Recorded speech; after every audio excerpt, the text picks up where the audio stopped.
To say. Our passage today comes from Matthew chapter 27 verses 62, and we're going to bleed over into chapter 28 verse 7. It says, "The next day, the one after preparation day, the chief priests and the Pharisees went to Pilate. 'Sir,' they said, 'we remember while he was still living, or still alive, that deceiver said, after 3 days I will rise again. So give the order of the tomb to be made secure until the third day. Otherwise, his disciples may come and steal the body and tell the people that he was raised from the dead. This last deception will be the worst than the first.' 'Take a guard,' Pilate answered. 'Go make the tomb as secure as you know how.' So they went and made the tomb secure by putting a seal on the stone and posting the guard. After the Sabbath at dawn, the first day of the week, Mary Magdalene and the other Mary went to look at the tomb. There was a violent earthquake, for an angel of the Lord came down from heaven and going to the tomb, rolled back the stone and sat on it. His appearance was like lightning, and his clothes were white as snow. The guards were so afraid of him that they shook and became like dead men. The angel said to the women, 'Do not be afraid, for I know who you're looking for. It was Jesus, who was crucified. He is not here. He has risen just as he said. Come and see the place where he lay, then go quickly and tell his disciples. He has risen from the dead and is going ahead of you into Galilee, where you will see him. Now I have told you.'" The title for today's message is Moved for Good. Tell your neighbor, "For good," and you can have a seat.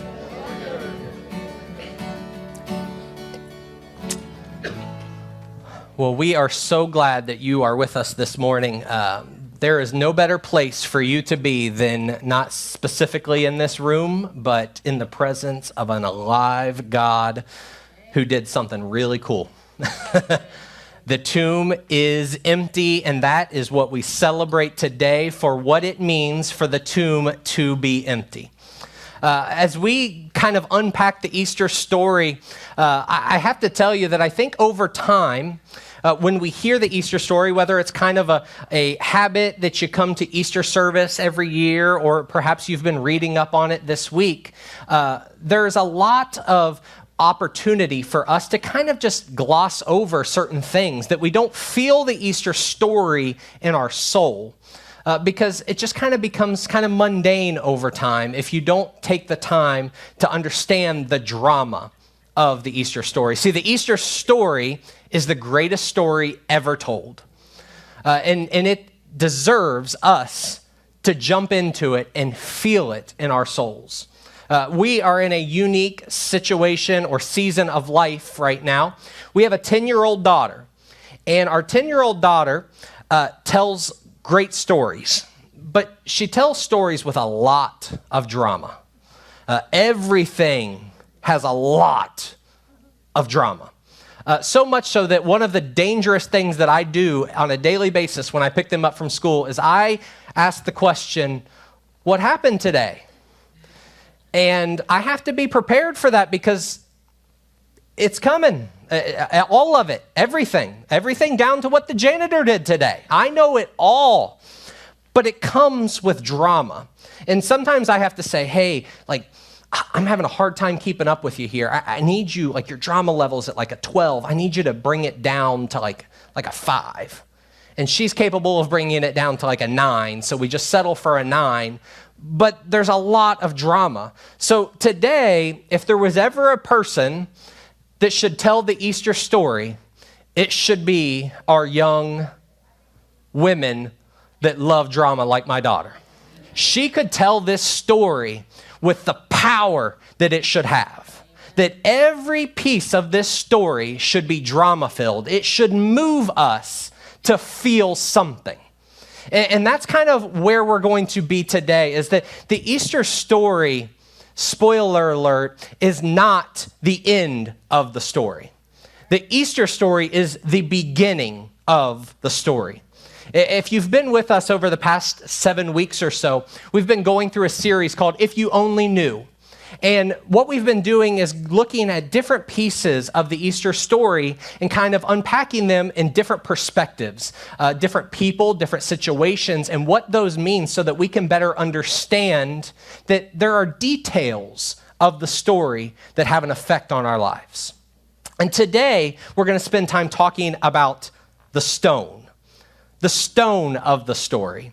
Now, the stone had no story itself. It couldn't tell us anything, but the stone says so much about our story.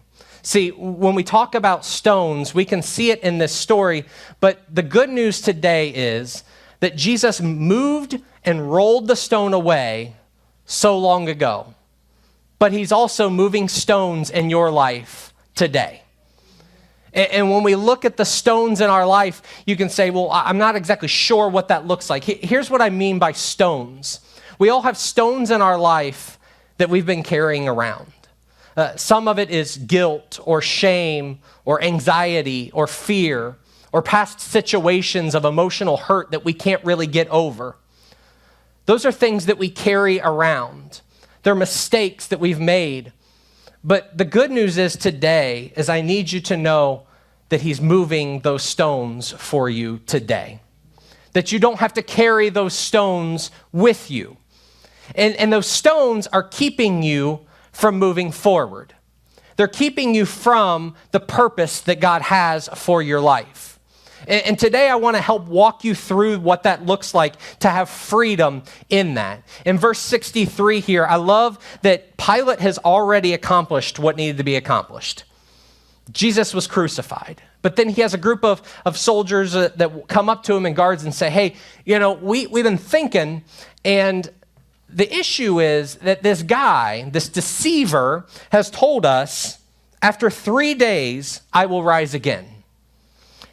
And that's kind of sticking with us that perhaps maybe we need to do something more here. Because if we don't, what could happen is the disciples, the same guys that when Jesus began to be crucified, they took off, those same guys that have no bravery, there's a possibility they'll come back and they're going to steal the body in order to make it look like he actually rose.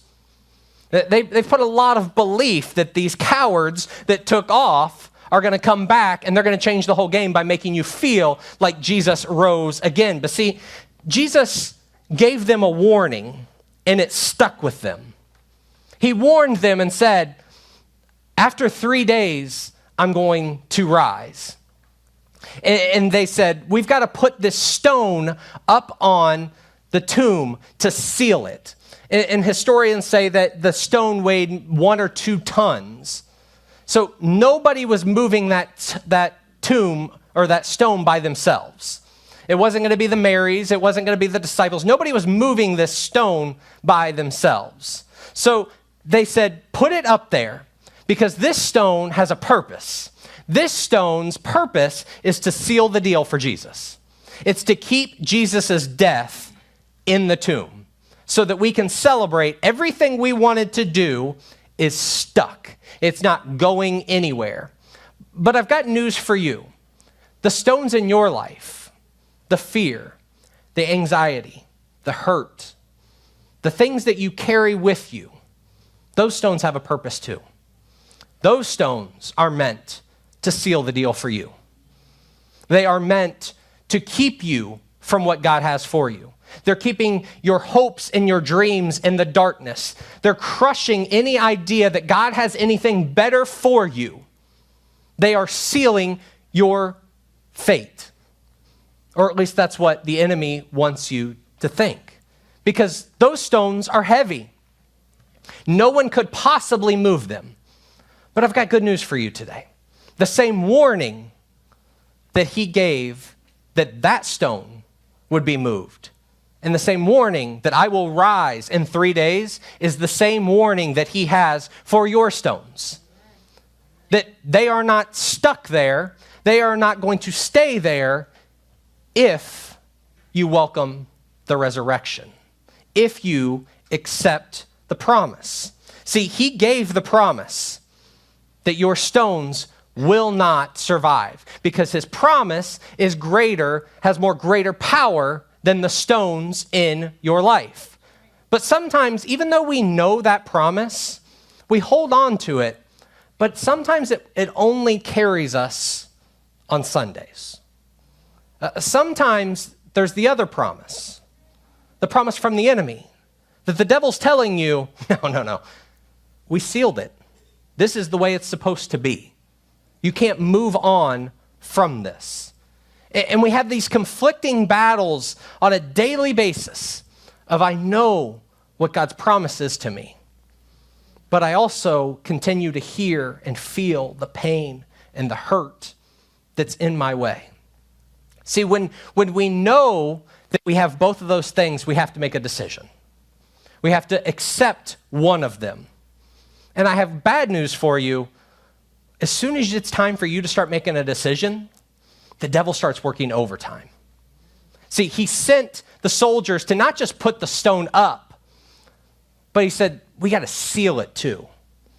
The devil's going to continue to bring people in your life that want to remind you of your past. Amen.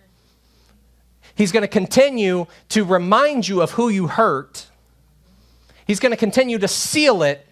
And then he's going to put a presence of a guard outside, a presence of guilt that stays in your heart that says, I can't get past this.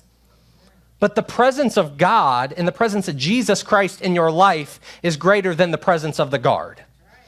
And that's where we have to hold on to that hope. Because if it's up to the devil's saying, you're stuck here. You're not going anywhere anytime soon. We are owners of not the dumbest two dogs, but they're close. But we have these two dogs, and they're loyal. They're great dogs, but they're just not very smart. And we have one who sleeps in a really luxurious dog crate every night. And as we go to bed every night, we kind of have our routine of how things work.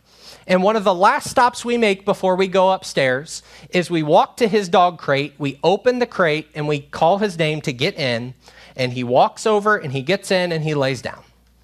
Well, for as non-smart, I don't know if that's proper English, but his owners are equally not as smart sometimes. Sometimes we're so caught up in what we're doing that we forget to shut the door.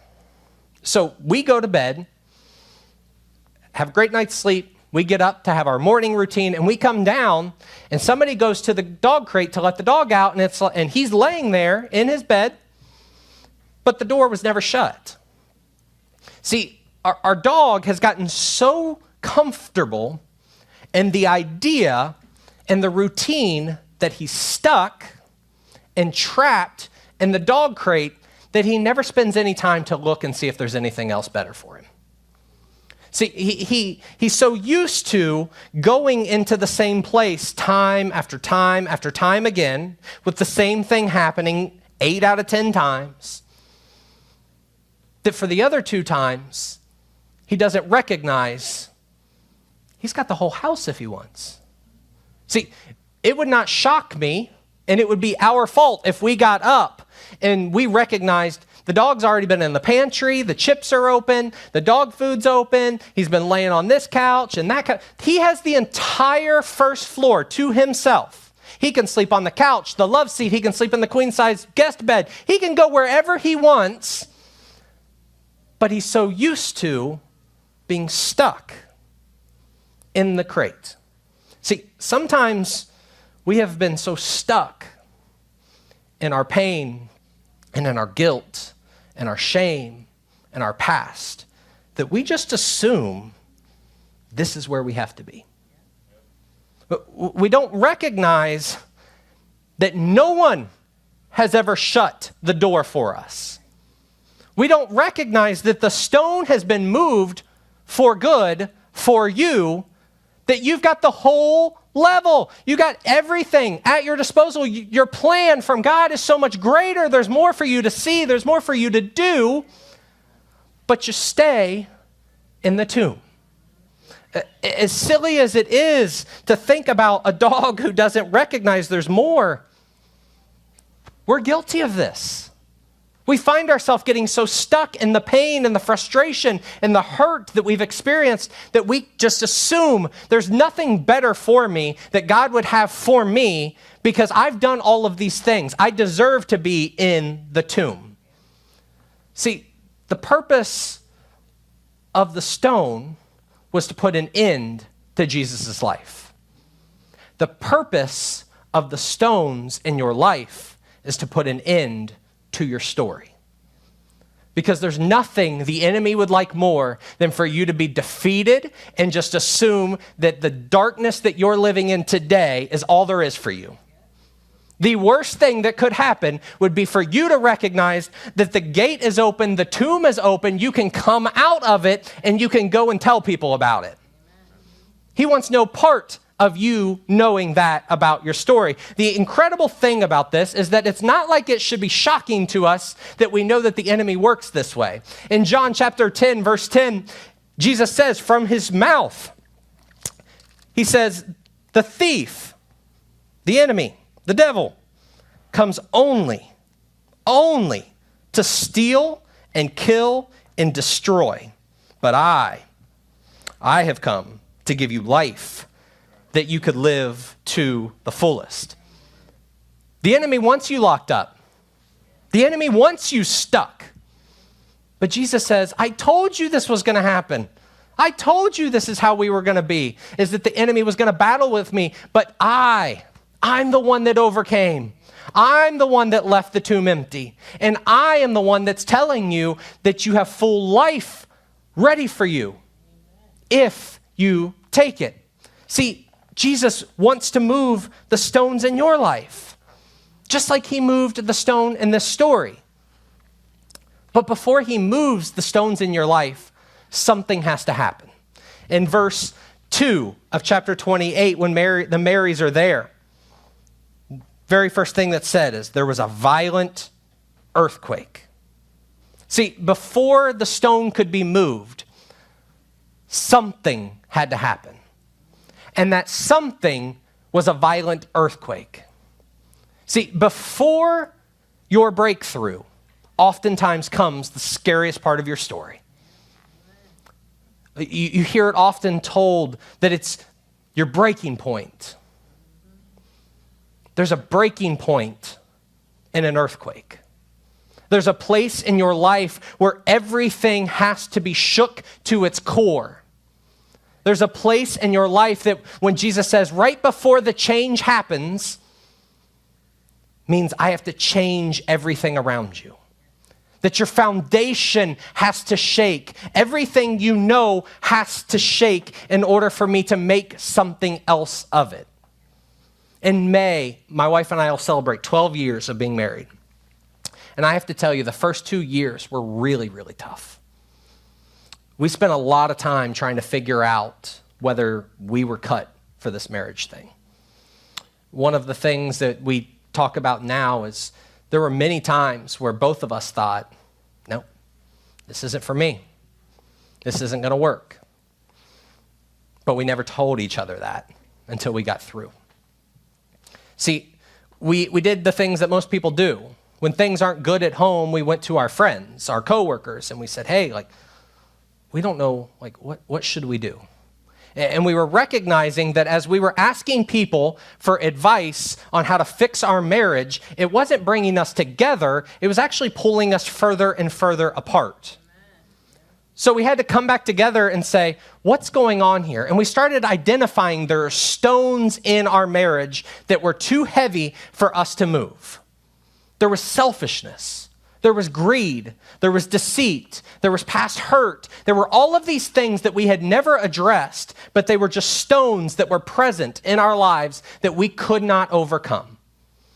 So we got to a point where we said, we have to turn these back over to God. We had both been raised in the church, but had gotten away from the church, said, if there's one thing that we know, it's our last option has to be to bring it to God. So that's what we did. We gave it back to God and we said, God, we clearly are messing this up. The only way we move forward is if we turn these things over to you and you have to do something with it because we can't. So he took those things and he said, I've been waiting for you. And he took those rocks and he began to chip away at them and break them down and grind them up. And things that I never in my life expected that I could let go of, God changed them. You know what happens when you take rocks and you break them down to a foundation and you grind them up? You know what you can build with that? You can build concrete. And you take those rocks, and he took all of the things that he broke up in our lives, and he rebuilt the foundation of our marriage. And he said, this is where you're going to start, is on this foundation, this firm, rock-solid foundation.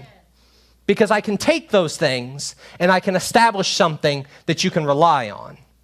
See, I think so much of our stones we think we have to carry, and we're just not comfortable giving them back to God. Because God couldn't possibly care about the pebbles in my life or the giant rocks in my life. He can't possibly, it's gotten too big, there's nothing he can do, but he says, no, let me take them and I will break them down and I will rebuild it to your foundation. See, right before you can have a breakthrough, you have to have a breakdown. He has to take you and he has to say, now you recognize you can't do this by yourself. Now you recognize that you need me. And when he does that, he breaks you down to what your fundamental purpose is. And your fundamental purpose is as simple as this. Your fundamental purpose is to lean and rely on God and be in relationship with him. That's what he wants to break your rocks down. See, in the story, he shook everything up. Right when everything looked like it was dead and gone, a violent earthquake happens. And things start to shake. The foundation of what we believed, which was death, was the period, start to shake. And then once it shakes, something incredible happens. The angel shows up and he rolls away the stone and he sits on the stone. And the angel invites us and says, come and see. Come and see. Because what the enemy believed to be death was a period on the story, which was the tomb was to be a period on the story. The seal was supposed to be a period on the story. The guard's presence was to be a period on the story. God says, no. This is where I put a comma because the Easter story isn't done yet. My story is just beginning and the period is not here. So he says, come and see. Jesus is inviting you today. Come and see. He recognizes you've experienced dark, tough things. You've been carrying really heavy things. You've seen death face to face. He says, come and see, because you believe these rocks are obstacles in your path. I believe there's no rock that I can't move. There's no rock that I can't break. There's nothing that I can't break down. The only obstacle in your way to my promise is your unbelief. Amen. The only thing getting in your way is that you don't believe that he said he is who he said he is and he did what he said he was going to do. Amen. There's no stone that he can't move. See, the idea of the resurrection, it wasn't just some cute idea that Jesus thought, well, this will be good for people to make like felt stories in a few years. No, the resurrection in itself is that the stone would be moved away so that you don't have to stand behind it in fear anymore, but that you would come out and you would sit on the stone in victory. See, he wants you to be victorious over the thing. See, God's plan was not taken by death. It wasn't taken by the stone. It wasn't taken by the guard. He said, no, my plan is for you to have freedom in this, that the stone would no longer be closed, but you would have freedom for good. And that's two-sided, that it's for good because it's for good forever. Your freedom is forever. It's available to you. But he also promises, I will make it for good. See, there's a lot of things that have happened in people's lives that you think, man, like, I've made too many mistakes for things to go back to the way they were. You need to recognize he doesn't want you to go back to the way it was before. See, Jesus didn't come back as a human being. He came back in power and gave us the Holy Spirit so that we could make moves together. He didn't come back as the original. He came back better. He wants to take your stones and move them and turn them for good because he wants them to be better than the original. We believe when you turn things over to God and he makes them for the better, we call this transformation. It's the number one value of this church is that we believe broken people with broken pasts and broken lives can step in here and find love and find a relationship with Jesus that will change their lives for good. And that there's not a single person that's too far.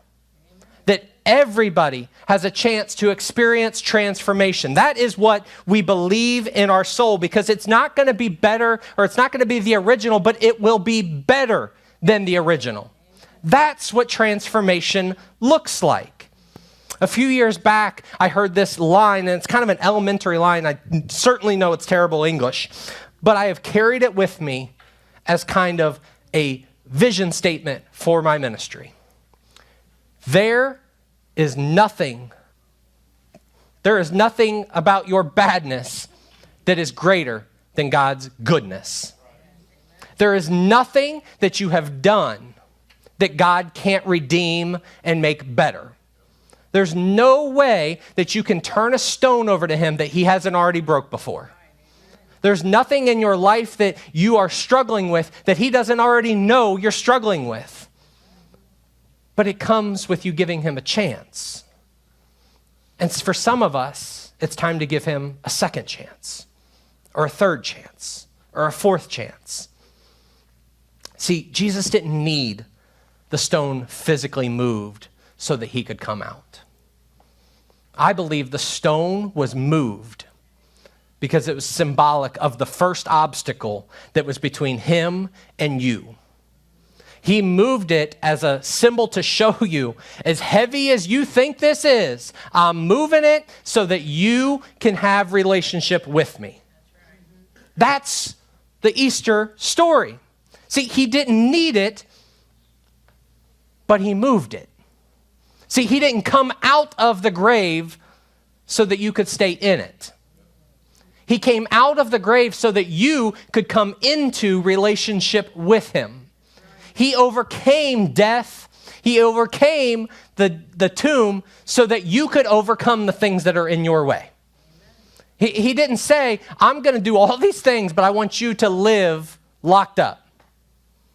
That's not what we believe. We believe that the Easter story means that he is resurrecting you. That when he came out of the tomb and he came back to life so that you could come back to life. That you don't have to live in that anymore. We're going to sing a song called Resurrecting.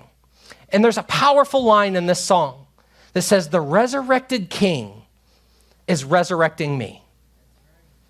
I know the words will be on the screen, and some of you know the song. But I want to encourage you as we're singing it, not to just read the words because that's the next thing and you don't want to look silly because your neighbor's on the right line and you're not. But I want you to recognize that the resurrected King wants to resurrect you. He wants to give you full life so that you don't have to live in a place of despair anymore. He wants you to know that everything I did for you so you can live to the fullest. so that you can go tell the world, so that you can come and see and then go tell people about what he's done for you. I want to encourage you as we sing that you would take this in, that you would meditate on it and understand that this resurrected King didn't just do this for nothing. He did it for you. Friday was for you. Sunday was for you. He's waiting for you to walk out. Let's walk out.